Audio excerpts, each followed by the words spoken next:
अस्सलाम वालेकुम dear students, friends and subscribers. Dear students, इस नई वीडियो के साथ मैं हूं मोहम्मद नवाज वड़ैच, पॉलिटिकल साइंटिस्ट।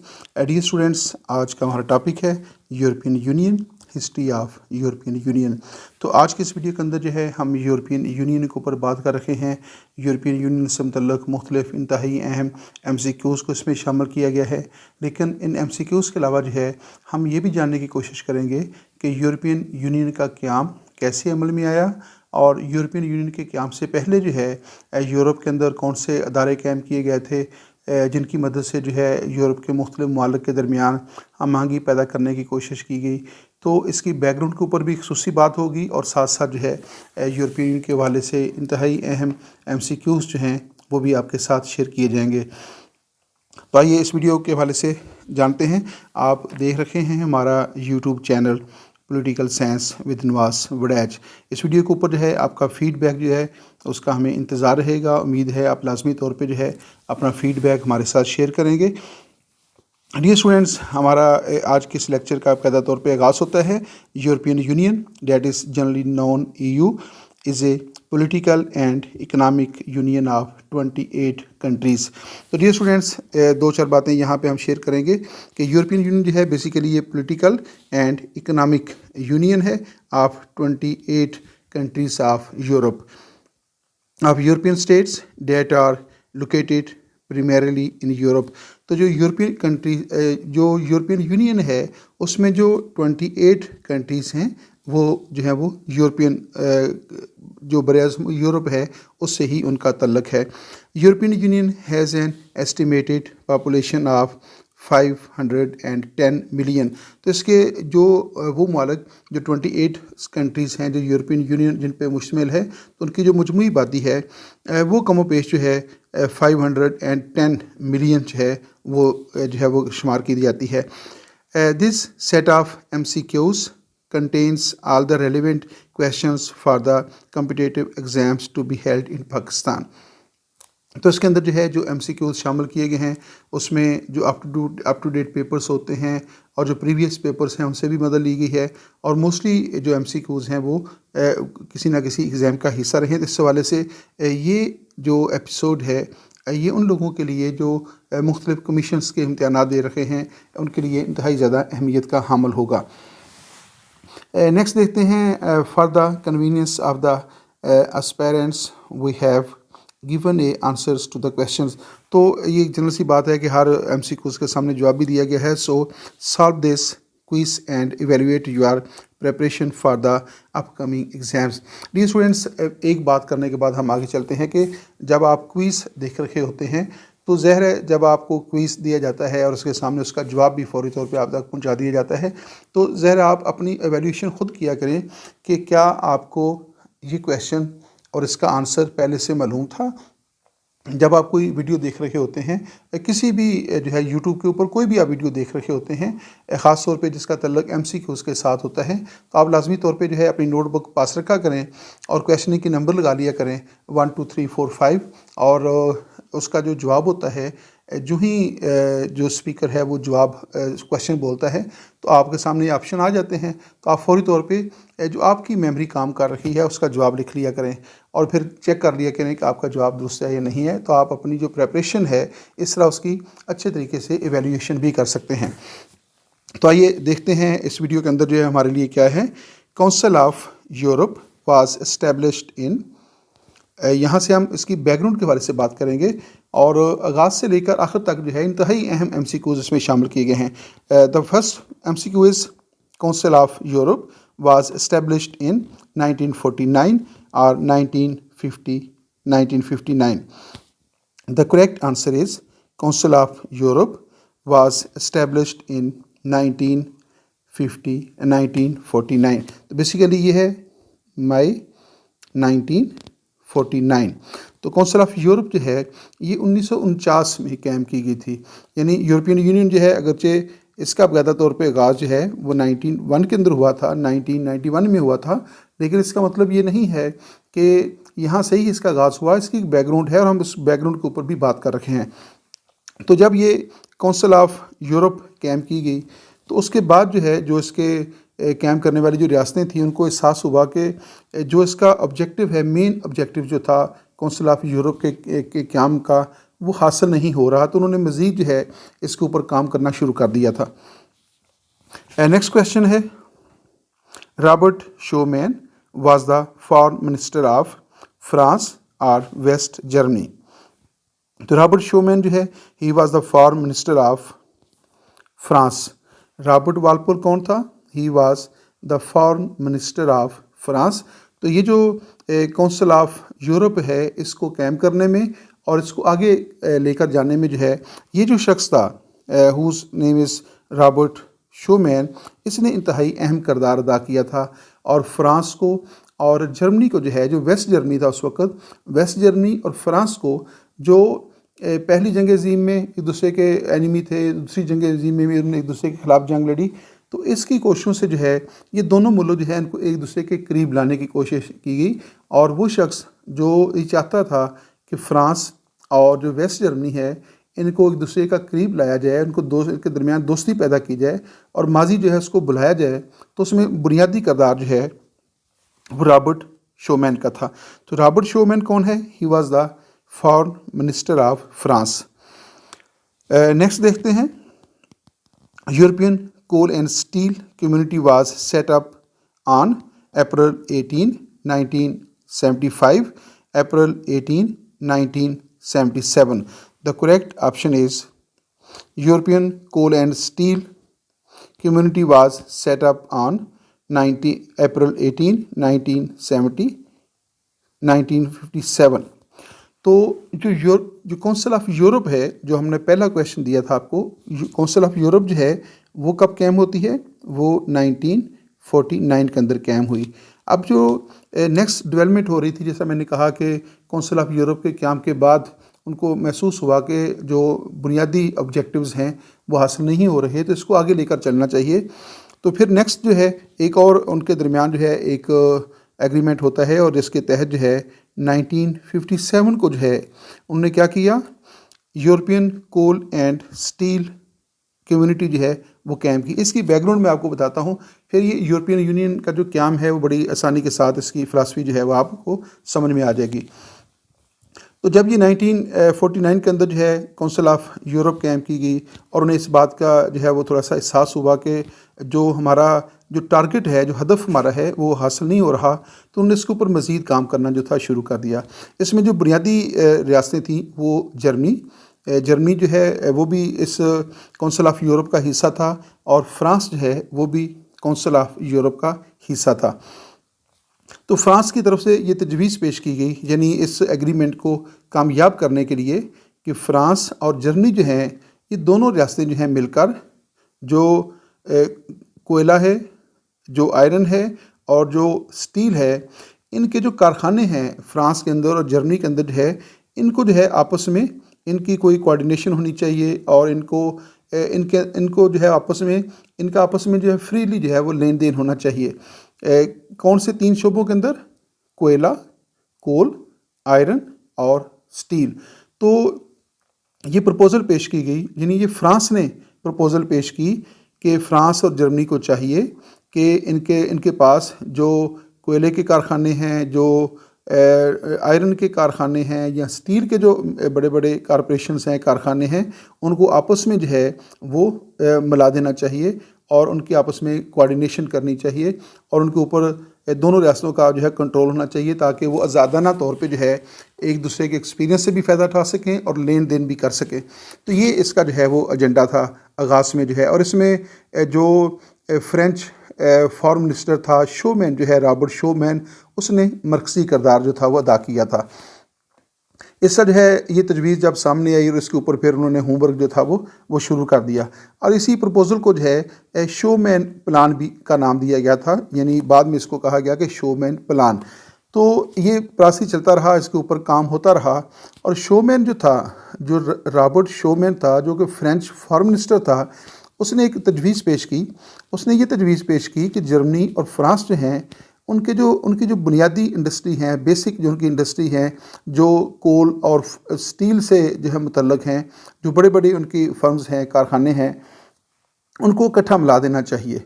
और इनका जब इकट्ठा मिला दिया जाएगा, इनका आपस में जो है वो इनकी एफिलिएशन हो जाएगी, इनका एक दूसरे के अंदर जो है वो इदगाम हो जाएगा, तो फिर दोनों मुल्कों के दरमियान क्या होगा, जब इनका बिज़नेस एक हो जाएगा, इकानमी एक हो जाएगी, तो इनके दरमियान जो सदियों से पुरानी दुश्मनी चली आ रही है वो ख़त्म हो जाएगी। तो वो जो फर्स्ट वर्ल्ड वार है और सेकंड वर्ल्ड वार है, उसके जो ज़ख़म थे उनको जो है वो थोड़ा सा जो है वो हील करने के लिए उन्होंने क्या किया कि आगे बढ़ने का सोचा।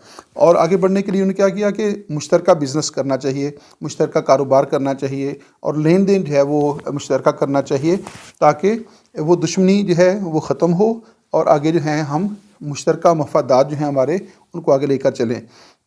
ये देखें, ये एक टर्निंग पॉइंट है। अभी सेकंड वर्ल्ड वार को ज़्यादा अरसा नहीं हुआ था, तो दोनों मुल्क जो थे इस नतीजे पर पहुँचे कि जंग किसी मसले का हल नहीं है, हमें जो है वो आपस में एक दूसरे के साथ तावन करना चाहिए और आगे बढ़ने का सोचना चाहिए।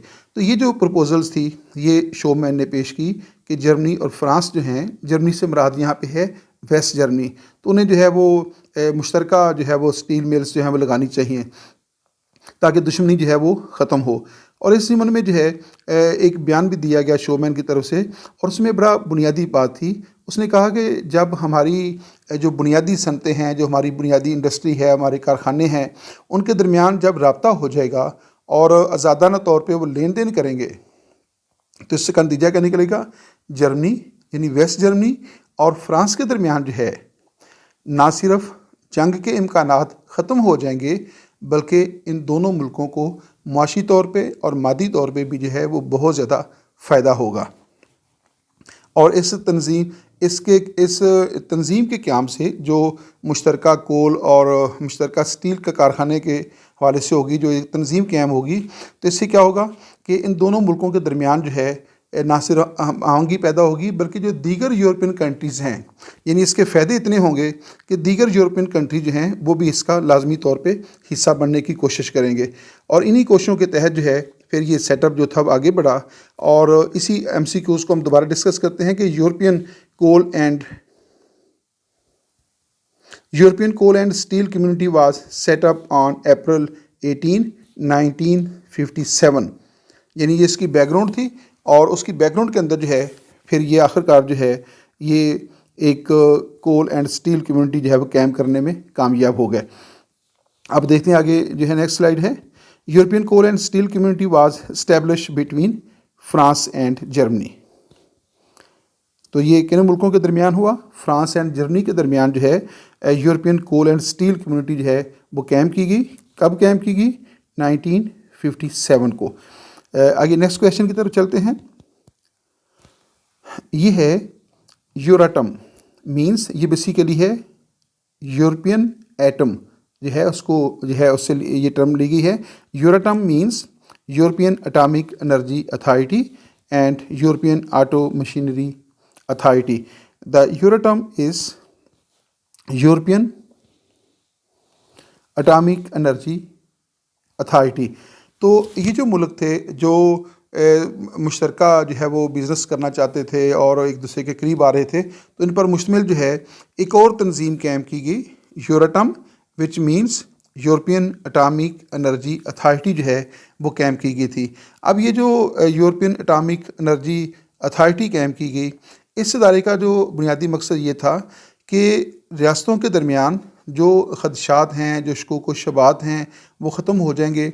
जब एक मुश्तरका अथॉरिटी कायम होगी तो इस अथॉरिटी की मदद से जो ज़ैली तंजीमें हैं उनके ऊपर इनका कंट्रोल हो जाएगा और ये मुश्तरका मफादात के लिए जो है वो काम करेगी, और जो छोटे छोटे इदारे हैं वो इसके अंदर जो है वो शामिल हो जाएंगे। आइए नेक्स्ट देखते हैं।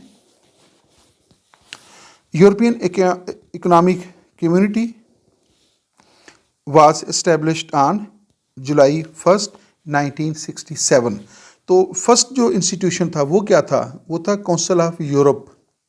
पहले क्या कायम हुआ, अब इसको ज़रा टेक्निकल बातें हैं, थोड़ी सी आप ज़हन रखिएगा।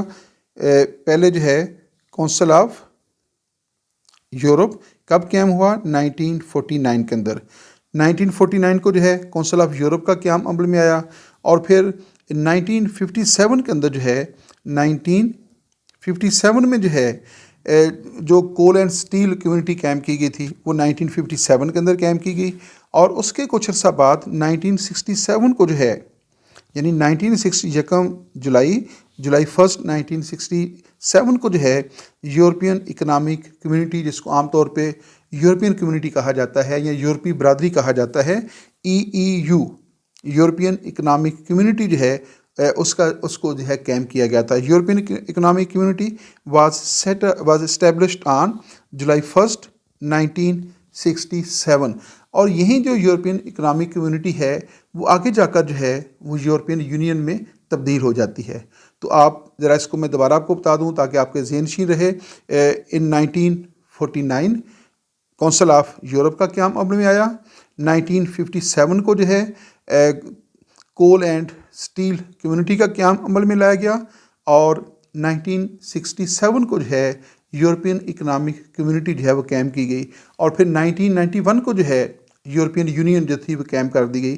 तो ये यूरोपियन यूनियन की एक बैकग्राउंड है, इसको साथ साथ हम रिपीट भी करते जाएंगे और बातें भी होती रहेंगी। The basic number of the European economic community was, अब ये जो यूरोपियन इकनॉमिक कम्युनिटी है कब कैम होती है? 1967 को। तो इसके जो बेसिक मेंबर्स थे दे वर ओनली 6, जबकि आप देख रखे हैं कि जब फ्रांस और वेस्ट जर्मनी ने कोल एंड एटॉमिक कम्युनिटी कैम की थी तो उसमें सिर्फ 2 मुल्क शामिल थे, लेकिन उनका ये ख्याल था कि ये कितना मुफीद प्रोजेक्ट होगा कि बाकी यूरोपियन स्टेट्स भी जो हैं वो फौरी तौर पे इसमें शामिल हो जाएंगी। और जब 1967 के अंदर जो है यूरोपियन इकनॉमिक कम्युनिटी कैम की गई तो उनकी तादाद 2 से बढ़कर 6 तक पहुंच गई थी। The basic number of European economic community was 6। तो इब्तदाई इसके मेंबर जो हैं वो 6 इसके इब्तदाई मेंबर थे। नेक्स्ट क्वेश्चन है, UK, Ireland, Denmark joined the European Economic Community on जनवरी 1 1973। तो जनवरी 1 1973 को जो है 3 और मुल्क जो थे वो यूरोपियन इकनॉमिक कम्युनिटी का हिस्सा बन गए थे।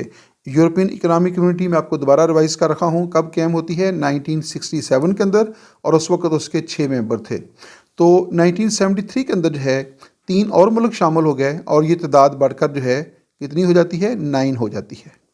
तो यूरोपियन इकनॉमिक कम्युनिटी 2 से इसकी बुनियाद पड़ी, फिर 6 हो गई, 6 से ये 3 मुल्क और मिल गए, यूके, आयरलैंड एंड डेनमार्क, और इसका जो है 6 से ये तादाद बढ़कर 9 होगी। सिर्फ 7 साल के अंदर ये इसके मेंबर जो थे वो इंक्रीज़ हो गए थे। अब नेक्स्ट है the election for the first European parliament was held in. तो ये जो यूरोपियन इकनॉमिक कम्युनिटी थी इसके तहत जो है एक यूरोपियन पार्लियामेंट जो है ये भी कैम की गई। और जो यूरोपियन पार्लियामेंट थी उसके जो पहले इलेक्शन हुए वो कब होते हैं? 1979 के अंदर। The election for the first European parliament were held in 1979। तो 1979 के अंदर जो है फर्स्ट जो यूरोपियन पार्लियामेंट कैम की गई थी जो यूरोपियन कम्युनिटी के तहत काम कर रही थी, तो उसके जो है वो फर्स्ट जो इलेक्शन हुए वो 1979 को हुए थे। नेक्स्ट क्वेश्चन की तरफ चलते हैं। Greek was the 10th country who joined the European economic community on January 1 1981। तो जो ग्रीस है, जो यूनान है, उसने क्या किया? उसने फिर 81 के अंदर जो है 1981 को जो है यूरोपियन इकनॉमिक कम्युनिटी की मेंबरशिप हासिल की, और इस तरह यूरोपियन इकनॉमिक कम्युनिटी जो है उसकी तादाद बढ़कर 10 हो गई। इब्तदाई तादाद है 6, 3 जो है वो 1973 को शामिल हुए, एक जो है वो 1981 को शामिल हुआ जो कि यूनान था, और इस तरह ये तादाद जो है वो बढ़कर कितनी हो जाती है? 10 हो जाती है। आइए नेक्स्ट देखते हैं। Spain and Portugal joined EEC as the 10th and 12th member of European Economic Community January 1st 1986, January 1st 1996। तो जनवरी 1 1986 को जो है फिर 2 और मुल्क जो हैं वो यूरोपियन इकनॉमिक कम्युनिटी के मेंबर बनते हैं, और उसमें शामिल कौन होते हैं? पुर्तगाल और स्पेन। तो स्पेन और पुर्तगाल फिर शामिल हुए 1986 के अंदर, और ये तादाद बढ़कर जो है वो 12 हो जाती है। अब मैं दोबारा आपको रिवाइज़ कर देता हूँ। पहले जो इनिशियल तादाद थी वो 6 है, 3 बाद में मुल्क शामिल हुए 1973 को, एक फिर 1981 को शामिल हुआ जो कि यूनान था, और 2 मुल्क जो हैं वो 1986 को शामिल हुए और वो थे स्पेन और पुर्तगाल। और इस तरह ये तादाद बढ़कर जो है वो कितनी हो जाती है, 12। तो जैसा कि आगाज़ में ये कहा गया था रॉबर्ट शोमैन की तरफ से कि ये इतना अच्छा काम होगा कि बाकी यूरोपियन कंट्रीज़ भी जो हैं वो इसमें लाजमी तौर पे शामिल हो जाएंगी और ये कामयाब तंजीम होगी। तो आप देख रखे हैं कि इसके जो मेंबर स्टेट्स हैं उसकी तादाद मुसलसल जो है वो इंक्रीज़ हो रही है। अब आगे देखते हैं। The name of the EEC was changed in the Maastricht city of Netherlands on. अब ये जो हमने लास्ट जो MCQs देखा है उसके मुताबिक हम कहाँ तक पहुँच गए थे, 1986 तक पहुँच गए थे। अब 1986 से आगे जो है दुनिया चलती है और name of the EEC was changed in the Maastricht city of Netherlands. तो नीदरलैंड के अंदर जो है, जो कि हॉलैंड का नाम है, उसमें जो है एक कॉन्फ्रेंस होती है और उस कॉन्फ्रेंस के अंदर जो है जो यूरोपियन इकनॉमिक कम्युनिटी है EEC, उसका नाम तब्दील कर दिया जाता है। और उसका नाम किस में तब्दील किया जाता है, यूरोपियन यूनियन में। लेकिन यहाँ जो क्वेश्चन है वो ये है कि यूरोपियन इकनॉमिक कम्युनिटी का नाम कब तब्दील किया गया, तो वो है दिसंबर 9 1991 को जो है यूरोपियन इकनॉमिक कम्युनिटी जो है, जिसको आमतौर पे यूरोपियन कम्युनिटी कहा जाता है, उसका नाम तब्दील कर दिया गया। कब, दिसंबर 9 1991 को। तो दिसंबर 9 1991 को जो है जो यूरोपियन इकनॉमिक कम्युनिटी है उसका नाम चेंज किया जाता है। अब नेक्स्ट पॉइंट क्या है, नेक्स्ट हमारे पास पॉइंट है on December 9 1991 the name of the European economic community was changed as European union और European alliance. The answer is European union.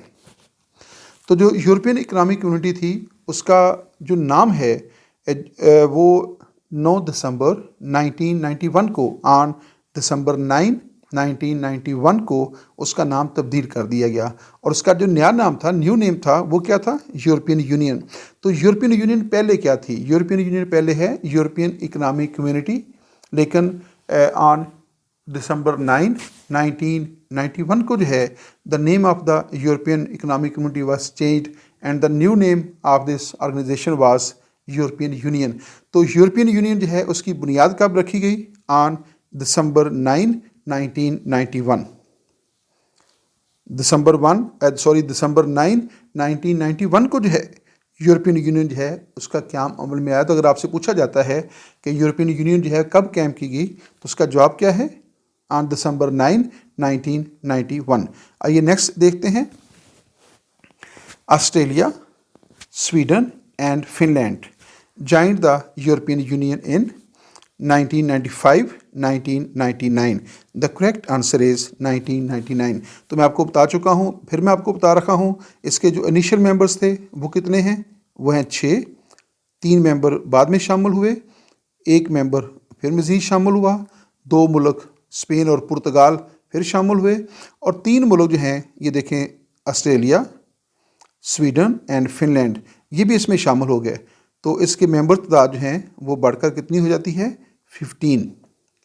जैसा कि शुरू में ये खुशखबरी सुना दी गई थी कि ये इतना अच्छा काम होगा कि बाकी जो यूरोपियन स्टेट्स होंगी वो भी इसमें शामिल हो जाएंगी और इसकी तादाद में मुसलसल इजाफा हो रखा है। इससे अंदाज़ा होता है कि जब रियासतें जो थी उनको ये मैसेज दिया गया कि जंगें लड़ना कोई अच्छी बात नहीं है, माजी को भूलें और एक नई ज़िंदगी का आगाज़ करें जो कि बड़ी खूबसूरत ज़िंदगी होगी।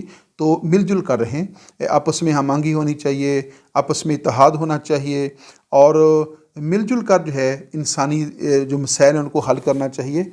तो इस प्रोजेक्ट के ऊपर जो है इतना अच्छा काम हुआ कि इसके मेंबर स्टेट्स जो थे वो बढ़ना शुरू हो गए और इसको बैनुल अक़वामी सतह के ऊपर जितनी भी ऑर्गेनाइजेशंस हैं उसमें यूरोपियन यूनियन जो है उसको बड़ी जो है वो इम्तियाजी हैसियत हासिल है। जो जिस अंदाज से ये तंजीम काम कर रही है और जितनी एक्टिव है और जितने इसने प्रोजेक्ट शुरू कर रखे हैं, शायद दुनिया की कोई दूसरी तंजीम जो है इतनी कामयाब नहीं। अगर ये कहा जाए कि UNO भी इतना कामयाब नहीं है जितनी यूरोपियन यूनियन कामयाब है तो ये बेजा नहीं है। ये बात अपनी जगह पर दुरुस्त है कि यूरोपियन यूनियन जो है उसकी कारकर्दगी UNO की कारकर्दगी से बहुत अच्छी है। तो इसके मेंबर्स थे जब ऑस्ट्रेलिया, स्वीडन और फिनलैंड ने इसमें शमूलियत अख्तियार कर ली तो इसके जो मेंबर स्टेट्स थे उसकी तादाद होगी 15। कब हुई? 1995 के अंदर। अब नेक्स्ट हम देखते हैं, नेक्स्ट हमारे पास है the administrative structure of European Union is an under. तो जो यूरोपियन यूनियन है जिसकी बुनियाद जो है ऑन दिसंबर 9, 1991 को रखी गई थी, उसका जो एडमिनिस्ट्रेटिव स्ट्रक्चर है वो कैसे है? उसमें एक यूरोपियन कमीशन कायम किया गया है। द फर्स्ट जो उसका इंस्टीट्यूशन है वो यूरोपियन कमीशन कहलाता है। दूसरा है काउंसिल ऑफ मिनिस्टर्स। नंबर 3 पे है यूरोपियन पार्लियामेंट। नेक्स्ट पे है द कोर्ट ऑफ जस्टिस और नेक्स्ट है the economic and social committee और लास्ट में है यूरो यूनिट। तो ये जो है ये यूरोपियन यूनियन का स्ट्रक्चर है, यानी उसके कौन कौन से उसके अंदर जो है अदारे काम कर रहे हैं। तो नंबर 1 है यूरोपियन कमीशन। तो ये स्टूडेंट्स मैं आपको बताता चलूँ कि जो यूरोपियन कमीशन है, नंबर 1 पे यूरोपियन कमीशन है, ये 20 कमिश्नर्स के ऊपर जो है मुश्तमिल है।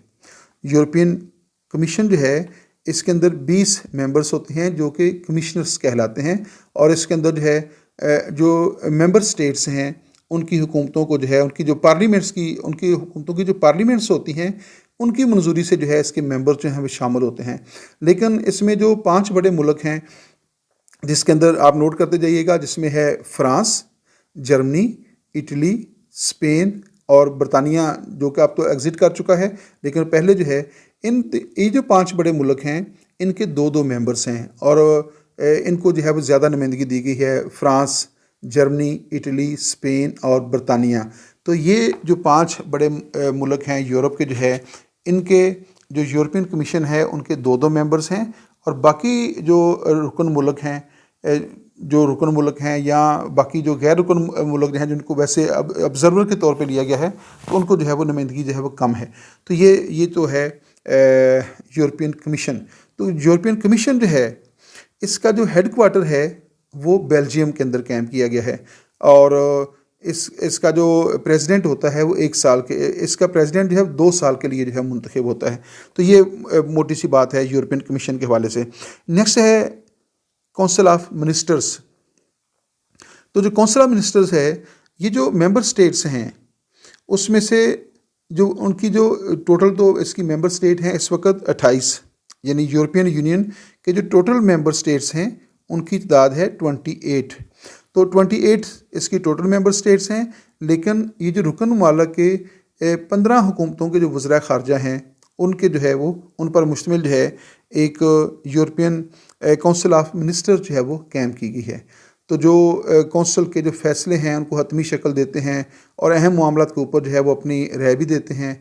और चूँकि यूरोपियन यूनियन का जो हेड क्वार्टर है, जो नेक्स्ट MCQ भी है वो ब्रसल्स में है, बेल्जियम ब्रसल्स में है, तो वहाँ पे जो है इनके इजलास वगैरह जो हैं वो कंडक्ट होते हैं। और नेक्स्ट है यूरोपियन पार्लियामेंट।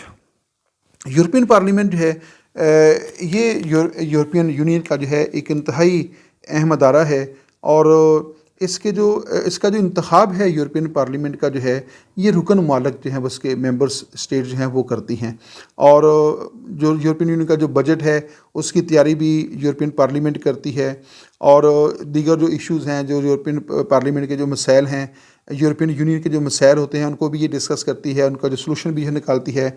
और इसके जो मेंबर स्टेट्स हैं उसके जो मेंबर्स हैं यूरोपियन पार्लियामेंट के, उनका इंतखाब जो है वो 5 साल के लिए किया जाता है। तो ये मोटी मोटी बात है। नेक्स्ट इनके ऊपर MCQs भी आ रहे हैं। फिर जो है जो कोर्ट ऑफ जस्टिस है, यानी यूरोपियन यूनियन की कोर्ट ऑफ जस्टिस भी है जो उसके तनाज़ात को जो है वो डिस्कस करते हैं और उनका जो है वो हल निकालते हैं। और इसके जो जजेस हैं उनको 7 साल के लिए जो है वो मुंतखब किया जाता है और जो सादा अक्सरियत से अपने जो है फ़ैसले देते हैं। तो इस तरह जो है ये यूरोपियन जो यूनियन है उसके स्ट्रक्चर जो है उसके अंदर ये इदारे जो हैं वो शामिल हैं।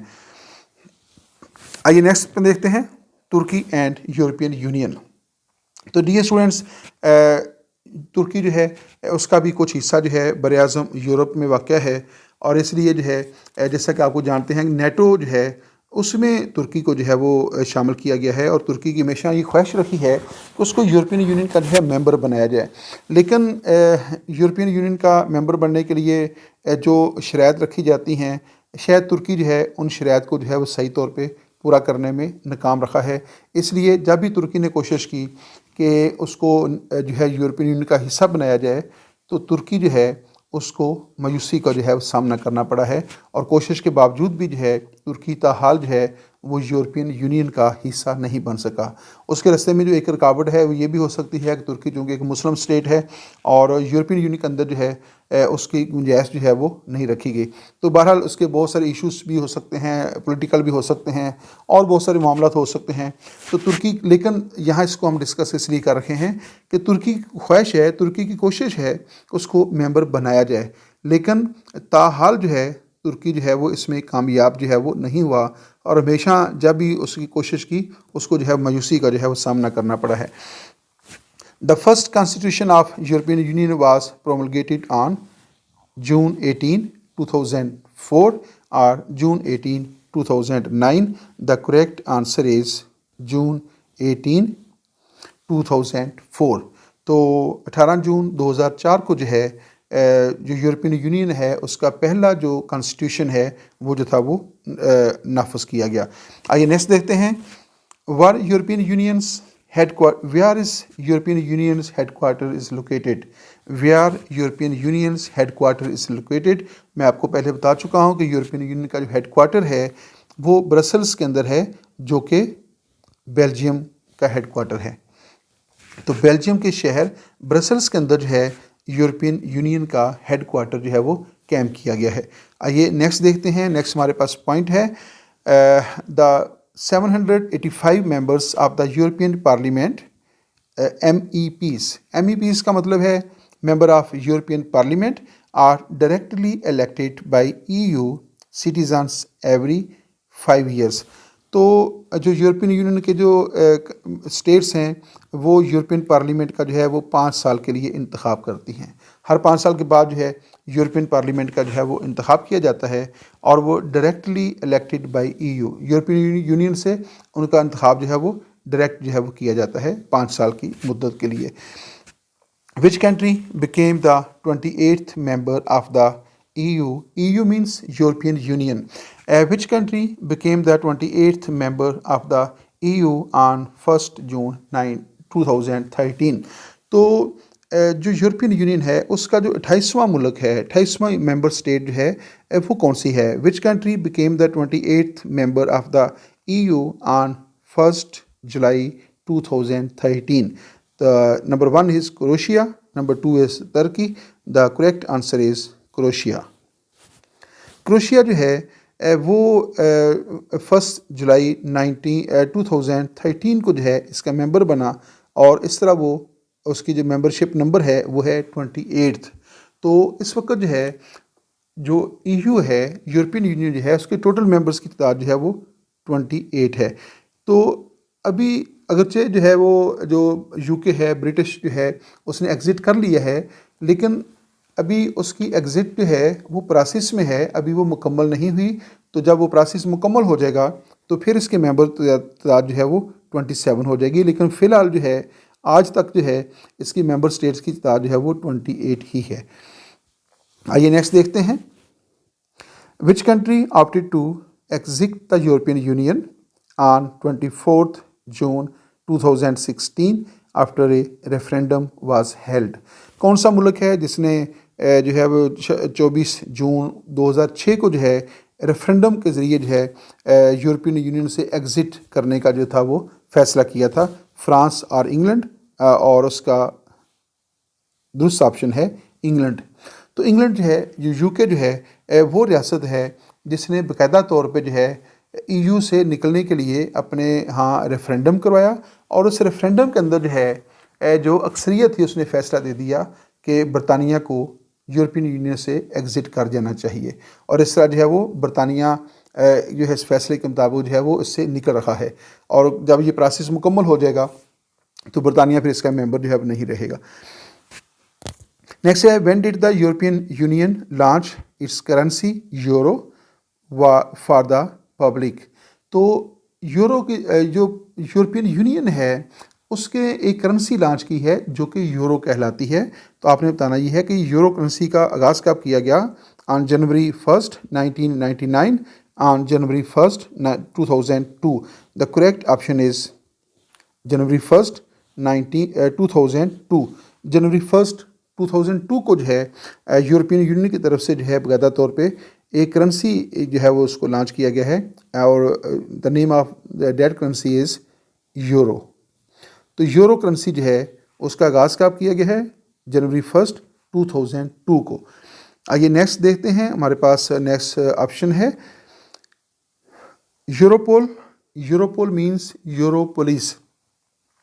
Europol is the European Union's criminal intelligence agency or European judicial agency.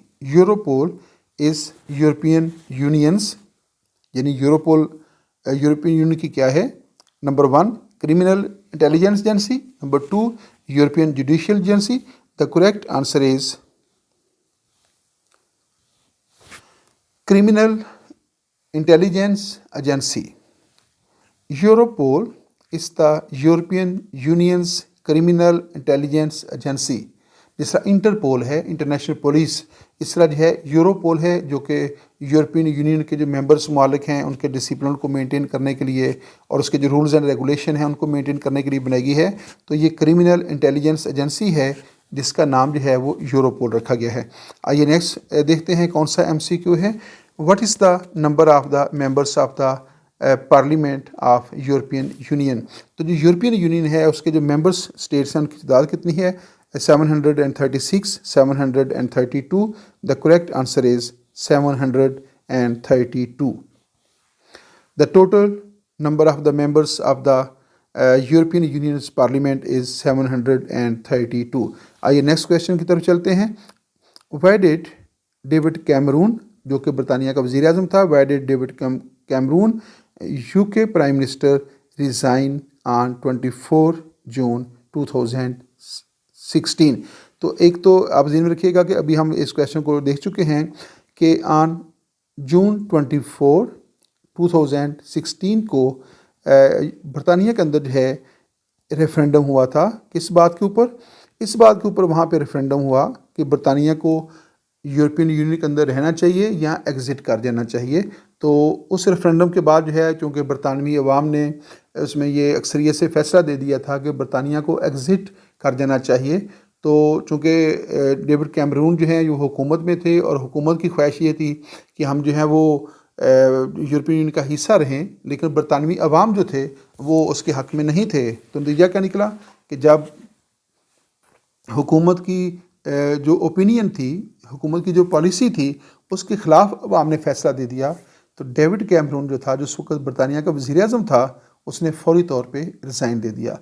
ये है डेमोक्रेसी, जहाँ पे अवाम की राय का एहतराम किया जाता है कि जब अवाम ने कह दिया कि हम जो है वो एग्ज़िट करना चाहते हैं, तो हुकूमत जो है उसके कायम रहने का कोई जवाज़ नहीं था। तो उसने अवाम की राय का एहतराम करते हुए क्या किया? अपनी जो प्रीमियरशिप थी उससे रिज़ाइन दे दिया। तो डेविड कैमरून जो है UK एग्ज़िट था यूरोपियन यूनियन, सेकंड ऑप्शन जो है वो इसमें दुरुस्त ऑप्शन है। आइए नेक्स्ट पॉइंट देखते हैं। नेक्स्ट पॉइंट है under which treaty European citizenship was granted to the citizens of the each member states. तो कौन सा ट्रीटी है जिसके मुताबिक तमाम जो यूरोपियन यूनियन की जो मेंबर स्टेट्स हैं उनको यूरोपियन यूनियन की जो है मेंबरशिप सिटीजनशिप दे दी गई है। तो वो है मास्ट्रिक्ट ट्रीटी, जो कि 1991 को हुआ था। ऑन दिसंबर 9 1991 को हुआ, जिसके मुताबिक यूरोपियन यूनियन कायम हुई थी। उसी के अंदर जो है तमाम जो स्टेट्स हैं, जो उसकी मेंबर स्टेट्स हैं, उसके शहरियों को यूरोपियन यूनियन की सिटीजनशिप दे दी गई थी। तो इस तरह जो है वो अब वो जो मेंबर स्टेट्स हैं उसके शहरी यूरोपियन यूनियन के सिटीज़न जो हैं वो शुमार होते हैं और उनकी तरफ से उनको राइट्स एंड ड्यूटीज़ भी जो है मिल रही हैं। आइए नेक्स्ट देखते हैं द टर्म इनर सिक्स। ये बहुत पहले वाला सवाल है, अभी उसको रिपीट किया जा रहा है। The inner six is related to, ये एक टर्म है, the inner six is related to G24 organisations, European community market EU। तो जो यूरोपियन इकोनॉमिक कम्युनिटी जो है कैम की गई थी, कब कैम की गई थी आपको रिवाइज़ करना पड़ेगा। मैं आपको आसानी के लिए बता रहा हूँ 1967 में जब यूरोपियन कम्युनिटी कैम की गई तो उस वक्त उसके जो टोटल मेंबर्स थे वो 6 थे। तो वो जो 6 मेंबर्स थे उनको इनर 6 कहा जाता है। जिन 6 ममालिक ने यूरोपियन कम्युनिटी की बुनियाद रखी, यूरोपियन कम्युनिटी मार्केट या यूरोपियन इकोनॉमिक कम्युनिटी की बुनियाद रखी थी, तो उसके जो टोटल मेंबर्स 6 थे उनको इनर 6 कहा जाता है। आइए नेक्स्ट देखते हैं। The inner 6 are simply the 6 were the 6 founding members of the European communities are NATO. The correct answer is European community. यानी इनर 6 जो हैं they were the founders of the organization. कौन सी ऑर्गेनाइजेशन के वो founders हैं? European communities. आइए next देखते हैं। नेक्स्ट कौन से MCQs हैं? The founding member states of the European community market were Belgium, France, Italy, Luxembourg और नीदरलैंड्स एंड वेस्ट जर्मनी और East Germany. The correct answer is West Germany. तो वो जो 6 इनर 6 हैं वो कौन कौन से हैं? इनर 6 के अंदर आता है number 1 Belgium, number 2 France, number 3 Italy जो इसके फाउंडिंग मेंबर्स हैं, और नेक्स्ट है लक्समबर्ग, नेक्स्ट है नीदरलैंड्स और 6th है वेस्ट जर्मनी। तो ये वो मुल्क थे जिनकी कोशिशों से जो है यूरोपियन कम्युनिटी जो है उसकी बुनियाद रखी गई थी। आइए नेक्स्ट देखते हैं। Which is the second most trade currency in the foreign exchange market after the US dollar. जो फॉरेन एक्सचेंज करेंसी है, दुनिया की दूसरी बड़ी फॉरेन एक्सचेंज करेंसी जो है वो कौन सी है? US डॉलर जो है दुनिया के पहले नंबर पे है, और उसके बाद कौन सा है? The answer is euro. Euro क्या है? यूरोपियन यूनियन की जो करेंसी है वो यूरो है। तो दुनिया की सबसे बड़ी जो सेकंड मोस्ट ट्रेड करेंसी है इन फॉरेन एक्सचेंज मार्केट, तो वो है euro. Number 1 American dollar, number 2 euro. आइए नेक्स्ट देखते हैं। Where is the headquarter of EU? इसके 2 ऑप्शन हैं। एक ऑप्शन में ये पूछा जा सकता, अगर ऑप्शन हो सिटीज़ के नाम हो तो ब्रसल्स होगा, ब्रसल्स के साथ किसी और शहर का नाम होगा, या फिर बेल्जियम का होगा तो बेल्जियम के साथ किसी दूसरे मुल्क का नाम होगा। यहाँ जो है मुल्क के हवाले से पूछा गया है where is the headquarter of EU, यानी यूरोपियन यूनियन का हेडक्वार्टर कहाँ पे है? बेल्जियम और Netherlands. The correct answer is Belgium. और बेल्जियम का शहर जो ब्रसल्स है वहाँ पे इसका हेडक्वार्टर कैंप किया गया है। तो अगर सिटीज़ के हवाले से पूछा जाए तो फिर ब्रसल्स दुरुस्त होगा, अगर कंट्री के हवाले से पूछा जाए तो फिर बेल्जियम जो है वो दुरुस्त होगा। Where is the headquarter of the EU? The correct answer is Belgium. आइए नेक्स्ट क्वेश्चन देखते हैं। The next question is the European Union is a political and economic union of 28 members और 30 मेंबर्स। तो यूरोपियन यूनियन जो है basically एक economic and political organisation है, और इसके जो मेंबर स्टेट्स हैं उनकी तादाद जो है वो 28 है। ये सवाल पहले भी डिस्कस हो चुका है, इसके ऊपर ज़्यादा बात करने की ज़रूरत नहीं है। यहाँ पे इस वीडियो का अख्ताम होता है। Thanks for watching my YouTube channel political science with Nawaz Waraich. Dear students, जैसा कि आपसे पहले कहा कि इस वीडियो के ऊपर जो है आपका फीडबैक जो है उसका हमें इंतज़ार रहेगा। आपका फीडबैक जो है वो हमारी रहनुमाई भी करता है और हमें मोटिवेट भी करता है मज़ीद काम करने के लिए। ये वीडियो जो है आपके लिए कितनी मुफीद साबित हो रही है या हमारा चैनल आपके लिए कितना मुफीद साबित हो रहा है, इसके ऊपर अपना फीडबैक जो है वो लाजमी तौर पे दिया करें, ताकि हमें मज़ीद काम करने की हिम्मत हो सके। और अगर उसमें कोई गलती और कोताही होती है तो आप उसकी जब निशानदेही करते हैं तो हमारी फिर मैक्सिमम कोशिश होती है कि उसको ना दोहराया जाए, उसको रिपीट ना किया जाए और बेहतर से बेहतर काम जो है वो आप तक पहुँचाया जाए। Once again thanks for watching my YouTube channel political science with Nawaz Waraich. अल्लाह हाफिज़।